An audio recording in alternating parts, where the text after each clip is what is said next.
ಪ್ರತಿಯೊಬ್ಬ ಗೃಹಲಕ್ಷ್ಮಿಯರಿಗೆ ಹೊಸ ಅಪ್ಡೇಟ್ ಬಂದಿದೆ.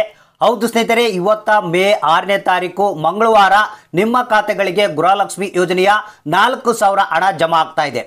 ಹಾಗಾದ್ರೆ ಬನ್ನಿ, ಹೊಸ ಅಪ್ಡೇಟನ್ನು ಕಡ್ಡಾಯವಾಗಿ ಎಲ್ಲರೂ ನೋಡಲೇಬೇಕು. ಯಾರಿಗೆ ಇನ್ನೂ 19ನೇ ಕಂತಿನ ಹಣ ಬಂದಿಲ್ಲ ಅವರು ಬಹಳ ಮುಖ್ಯವಾಗಿ ಈ ಒಂದು ಮಾಹಿತಿಯನ್ನು ತಿಳ್ಕೊಳ್ಳೇಬೇಕು. ಇನ್ನು 19ನೇ ಕಂತಿನ ಹಣ ಪಡೆದಂಥವರು 20ನೇ ಕಂತಿನ ಹಣಕ್ಕಾಗಿ ವೇಟ್ ಮಾಡ್ತಾ ಇದ್ದೀರಾ, ಅವರು ಕೂಡ ಪ್ರತಿಯೊಬ್ಬರು ನೋಡಲೇಬೇಕಾದಂಥ ಮಾಹಿತಿ. ಸ್ನೇಹಿತರೆ, ಇಲ್ಲಿ 19ನೇ ಕಂತಿನ ಹಣ ಇನ್ನೂ ಕೆಲವರಿಗೆ ಯಾಕೆ ಬಂದಿಲ್ಲ, ಇದಕ್ಕೆ ಮುಖ್ಯವಾದಂಥ ಕಾರಣವನ್ನು ಹೊಸ ಅಪ್ಡೇಟ್ನಲ್ಲಿ ತಿಳಿಸ್ಕೊಡ್ತಾ ಇದ್ದೀನಿ. ಯಾಕಂದರೆ ನಿಮಗೆ ಗೊತ್ತಿರ್ಬೋದು, ಈಗಾಗಲೇ 19ನೇ ಕಂತಿನ ಹಣ ಬಿಡುಗಡೆ ಪ್ರಾರಂಭ ಆಗಿದೆ. ಭಾಳಷ್ಟು ಮಂದಿಗೆ 19ನೇ ಕಂತಿನ ಹಣ ಬಂದಿಲ್ಲ ಅಂತ ಹೇಳ್ತಿರ್ತಾರೆ.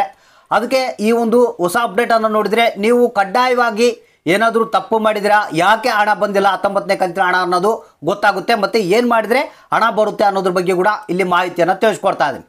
ಹಾಗಾದರೆ ಇವತ್ತ ಏನಿದೆ ಮಂಗಳವಾರ ಮೇ 6ನೇ ತಾರೀಕು ನಮಗೆ ಬಂದಿರುವಂಥ ಹೊಸ ಅಪ್ಡೇಟ್ ಪ್ರಕಾರ ಕೆಲವೊಂದು ಜಿಲ್ಲೆಗಳಿಗೆ 4,000 ಹಣ ಬಿಡುಗಡೆ ಆಗ್ತಾ ಇದೆ. ಇಲ್ಲಿ 19ನೇ ಕಂತಿನ ಹಣ ಎಷ್ಟು ಜಿಲ್ಲೆಗಳಿಗೆ ಬಂದಿದೆ, ಇನ್ನು ಯಾವ್ಯಾವ ಜಿಲ್ಲೆಗಳಿಗೆ ಪೆಂಡಿಂಗ್ ಇದೆ ಅನ್ನೋದ್ರ ಬಗ್ಗೆ ಕೂಡ ಮಾಹಿತಿಯನ್ನು ತಿಳಿಸ್ಕೊಡ್ತೀನಿ. 20ನೇ ಕಂತಿನ ಹಣ ಬಿಡುಗಡೆ ಪ್ರಾರಂಭ ಆಗಿದೆ. ಹೌದು ಸ್ನೇಹಿತರೆ, ಇದ್ರ ಬಗ್ಗೆನೂ ಹೊಸ ಅಪ್ಡೇಟನ್ನು ತಿಳಿಸ್ಕೊಡ್ತೀನಿ. ಪ್ರತಿಯೊಬ್ಬರು ಇವತ್ತ 4,000 ಹಣವನ್ನು ಪಡಿತಾ ಇದ್ದಾರೆ. ಸೊ ಹಾಗಾದ್ರೆ ಬನ್ನಿ, ಕಂಪ್ಲೀಟಾಗಿ ಮಾಹಿತಿಯನ್ನು ತಿಳಿಸ್ಕೊಡ್ತೀನಿ. ಪ್ರತಿಯೊಬ್ಬರು ವಿಡಿಯೋ ನೋಡಲೇಬೇಕು. ಕೆಲವರು ಗೃಹಲಕ್ಷ್ಮಿಯರು ಅಂತಿದ್ದಾರೆ, ಸರ್ ನಮಗೆ ಈ ಒಂದು ಹಣನೇ ಬರ್ತಾ ಇಲ್ಲ, ಕೊಟ್ಟರೆ ಕೊಡಲಿ ಬಿಟ್ಟರೆ ಬಿಡಲಿ ಅನ್ನೋ ಒಂದು ಬೇಜಾರವನ್ನು ವ್ಯಕ್ತಪಡಿಸ್ತಾ ಇದ್ದಾರೆ ರಾಜ್ಯ ಸರ್ಕಾರದ ವಿರುದ್ಧ. ಸೊ ಹಾಗಾದರೆ ಬೇಜಾರಾಗುವಂಥ ಅವಶ್ಯಕತೆ ಇಲ್ಲ. ಇದೀಗ ಬಂದಿರುವಂಥ ಹೊಸ ಅಪ್ಡೇಟು, ಇವತ್ತ ಮಂಗಳವಾರ ನಿಮ್ಮ ಖಾತೆಗಳಿಗೆ 4,000 ಹಣ ಜಮಾ ಆಗ್ತಾ ಇದೆ. ಹಾಗಾದರೆ ಬನ್ನಿ, ಯಾವ್ಯಾವ ಜಿಲ್ಲೆಗಳಿಗೆ 4,000 ಹಣ ಬಿಡುಗಡೆ ಆಗ್ತಾ ಇದೆ, ಯಾರ್ಯಾರು ಪಡಿತಾ ಇದ್ದಾರೆ, ಇನ್ನು ಕೆಲವರಿಗೆ ಹಣ ಯಾಕೆ ಬಂದಿಲ್ಲ, ಎಲ್ಲ ಒಂದು ಕಂಪ್ಲೀಟ್ ಆದಂಥ ಹೊಸ ಅಪ್ಡೇಟನ್ನು ನಿಮಗೆ ತಿಳಿಸ್ಕೊಡ್ತಾ ಇದ್ದೀನಿ. ಹೌದು ಸ್ನೇಹಿತರೆ, ಗೃಹಲಕ್ಷ್ಮಿ ಯೋಜನೆ ಬಗ್ಗೆ ಹೊಸ ಅಪ್ಡೇಟ್ ಬಂದಿರುವಂಥದ್ದು. ಪ್ರತಿಯೊಬ್ಬರು 19ನೇ ಕಂತಿನ ಹಣ ಯಾಕೆ ಬಂದಿಲ್ಲ ಸರ್, ಆಲ್ರೆಡಿ ಬಿಡುಗಡೆ ಆಗ್ತಾ ಇದೆ ಅಂತ ಹೇಳ್ತಾ ಇದ್ದಾರೆ, ಆದರೆ ನಮಗೆ ಇನ್ನೂ ಯಾಕೆ ಬಂದಿಲ್ಲ ಅಂತ ಭಾಳಷ್ಟು ಮಂದಿ ಕೇಳ್ತಾ ಇದ್ದಾರೆ. ಹೌದು ಸ್ನೇಹಿತರೆ, ಇಲ್ಲಿ ಒಂದು ವಿಚಾರ ಏನಪ್ಪ ಅಂತಂದರೆ, ಕೆಲವರಿಗೆ ಮಾತ್ರ 19ನೇ ಕಂತಿನ ಹಣ ಬಂದಿದೆ, ಭಾಳಷ್ಟು ಮಂದಿಗೆ ಇನ್ನೂ ಬಂದಿಲ್ಲ. ಇದರಲ್ಲಿ ಹಲವಾರು ರೀತಿಯ ಕಾರಣಗಳನ್ನು ಕೊಟ್ಟಿದ್ದಾರೆ ಲಕ್ಷ್ಮೀ ಹೆಬ್ಬಾಳ್ಕರ್ ಅವರೇ. ಸ್ನೇಹಿತರೆ, ಇಲ್ಲಿ ಮೊದಲನೇದಾಗಿ ಇಲ್ಲಿ ಏನಪ್ಪ ಅಂತಂದರೆ, ತಾಲೂಕು ಪಂಚಾಯತ್ಗಳಿಂದ ಏನು ಲೀಸ್ಟ್ ಬಿಡುಗಡೆ ಆಗುತ್ತೆ ಅದೇ ಪ್ರಕಾರ ಆ ಒಂದು ಗೃಹಲಕ್ಷ್ಮಿ ಯೋಜನೆಯ ಹಣವನ್ನು ಬಿಡುಗಡೆ ಮಾಡ್ತೀವಿ ಅಂತ ಒಂದು ಮಾಹಿತಿಯನ್ನು ಕೊಟ್ಟಿರುವಂಥದ್ದು. ಸೊ ಅದಕ್ಕಾಗಿ ನೀವು ಏನು ಮಾಡಬೇಕಪ್ಪ ಅಂತಂದರೆ, ಮೊದಲು ಗೃಹಲಕ್ಷ್ಮಿ ಯೋಜನೆಯ ಸ್ಟೇಟಸನ್ನು ಚೆಕ್ ಮಾಡ್ಕೊಳ್ಬೇಕು. ಅದರಲ್ಲಿ ಏನಾದರೂ ಸಮಸ್ಯೆ ಇದ್ದರೆ ಅದನ್ನು ಇಮಿಡಿಯೇಟಾಗಿ ಬಗೆಹರಿಸ್ಕೊಳ್ಬೇಕು.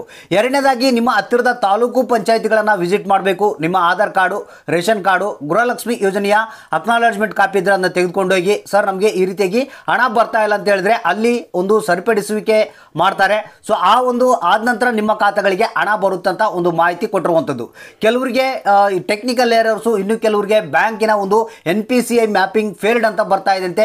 ಸೊ ಆ ಒಂದು ಕಾರಣಕ್ಕಾಗಿ ಈ ಒಂದು ಗೃಹಲಕ್ಷ್ಮಿ ಯೋಜನೆಯ 19ನೇ ಕಂತಿನ ಹಣ ಭಾಳಷ್ಟು ಮಂದಿಗೆ ಬಂದಿಲ್ಲ ಅಂತ ಮಾಹಿತಿ ಕೇಳಿ ಬರ್ತಾ ಇದೆ. ಸೊ ಹಾಗಾದರೆ ಇವತ್ತ ಏನಿದೆ, ಈಗಾಗಲೇ ಭಾಳಷ್ಟು ಮಂದಿಗೆ ಇನ್ನೂ 19ನೇ ಕಂತಿನ ಹಣ ಏನು ಬಂದಿಲ್ಲ. ಸೊ ಅಂಥವ್ರಿಗೆ 19ನೇ ಕಂತಿನ ಹಣ ಮತ್ತೆ ಬಿಡುಗಡೆ ಮಾಡ್ತಿದ್ದಾರಂತೆ. ಹೌದು ಸ್ನೇಹಿತರೆ, ಇದ್ರ ಜೊತೆಗೆ 20ನೇ ಕಂತಿನ ಹಣ ಕೂಡ ಆಲ್ರೆಡಿ DBT ಪುಷ್ ಆಗಿದೆ ಅಂತ ಒಂದು ಮಾಹಿತಿ ಬಂದಿರುವಂಥದ್ದು. ಸೊ ಇವತ್ತ ಏನಿದೆ, ಆಲ್ಮೋಸ್ಟು ಕೆಲವರಿಗಂತೂ 4,000 ರೂಪಾಯಿ ಹಣ ಬರುವಂಥ ಸಾಧ್ಯತೆ ಇದೆ. ಇನ್ನು ಕೆಲವರಿಗೆ 2,000 ರೂಪಾಯಿ ಬಂದರೆ, ಇನ್ನು ಕೆಲವರಿಗೆ 4,000 ರೂಪಾಯಿ ಬರುತ್ತೆ. ಜಸ್ಟ್ ವೇಟ್ ಮಾಡ್ತಾ ಇರಬೇಕು.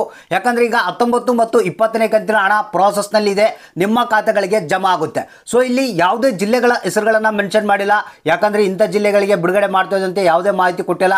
ಸೊ ಇಲ್ಲಿ ಬಂದಿರುವಂಥ ಮಾಹಿತಿ ಪ್ರಕಾರ 19ನೇ ಕಂತಿನ ಹಣ ಮತ್ತೆ ಇವತ್ತು ಬಿಡುಗಡೆ ಮಾಡ್ತಾ ಇದ್ವಿ. ಯಾಕಂದರೆ ಹಂತವಾಗಿ ಎಲ್ಲರಿಗೂ ಹಣ ಸೇರ್ಬೇಕಂತೇಳಿ ಸ್ಟೆಪ್ ಹಣವನ್ನು ರಿಲೀಸ್ ಮಾಡ್ತಾ ಇದೀವಿ ಅಂತ ಹೇಳ್ತಿದ್ದಾರೆ. ಸೊ ಅದ್ರ ಜೊತೆಗೆ 20ನೇ ಕಂತಿನ ಹಣ DBT ಪುಷ್ ಆಗಿದೆ. ಯಾವುದೇ ಕ್ಷಣದಲ್ಲಿ ಬೇಕಾದರೂ 20ನೇ ಕಂತಿನ ಹಣ ನಿಮ್ಮ ಖಾತೆಗಳಿಗೆ ಬರ್ಬೋದು ಅಂತ ಲಕ್ಷ್ಮೀ ಹೆಬ್ಬಾಳ್ಕರ್ ಅವರೇ ಮಾಹಿತಿಯನ್ನು ಕೊಟ್ಟಿದ್ದಾರೆ. ಸೊ ಹಾಗಾದರೆ ಯಾರು 19ನೇ ಕಂತಿನ ಹಣ ಪಡೆದಿದ್ರೆ 20ನೇ ಕಂತಿನ ಹಣಕ್ಕಾಗಿ ವೇಟ್ ಮಾಡಿ. ಸೊ 19ನೇ ಕಂತಿನ ಹಣ ಬಂದಿಲ್ಲ ಅಂದರೆ 100% ಆಗಿ ನಾನು ಹೇಳಿರುವಂಥ ಕೆಲಸಗಳನ್ನು ಮಾಡಿಕೊಳ್ಳಿ. ಇಮಿಡಿಯೇಟ್ಲಾಗಿ ನಿಮ್ಮ ಖಾತೆಗಳಿಗೆ 19 ಮತ್ತು 20ನೇ ಕಂತಿನ ಹಣ ಬರುತ್ತೆ. ಸೊ ಇವತ್ತ 4,000 ರೂಪಾಯಿ ಹಣ ಪಡೆಯುವಂಥ ಭಾಗ್ಯ ನಿಮ್ಮದಾಗಿದೆ. ಸೊ ಯಾರ್ಯಾರಿಗೆ ಹಣ ಬಂತು, ಯಾರಿಗೆ ಬಂದಿಲ್ಲ, ಯಾವ ಜಿಲ್ಲೆಗಳಿಗೆ ಬಂದಿದೆ, ಯಾವ ಜಿಲ್ಲೆಗಳಿಗೆ ಬಂದಿಲ್ಲ ಅನ್ನೋದನ್ನ ತಪ್ಪದೇ ಕಮೆಂಟ್ ಬಾಕ್ಸ್ ಮುಖಾಂತರ ತಿಳಿಸಿ. ಇವತ್ತ ನಿಮ್ಮ ಅಕೌಂಟ್ಗಳನ್ನು ಚೆಕ್ ಮಾಡ್ತಾ ಇರ್ರಿ. ಯಾವ ಕ್ಷಣದಲ್ಲಿ ಬೇಕಾದರೂ 4,000 ರೂಪಾಯಿ ಹಣ ನಿಮ್ಮ ಖಾತೆಗಳಿಗೆ ಜಮಾ ಆಗ್ಬೋದು.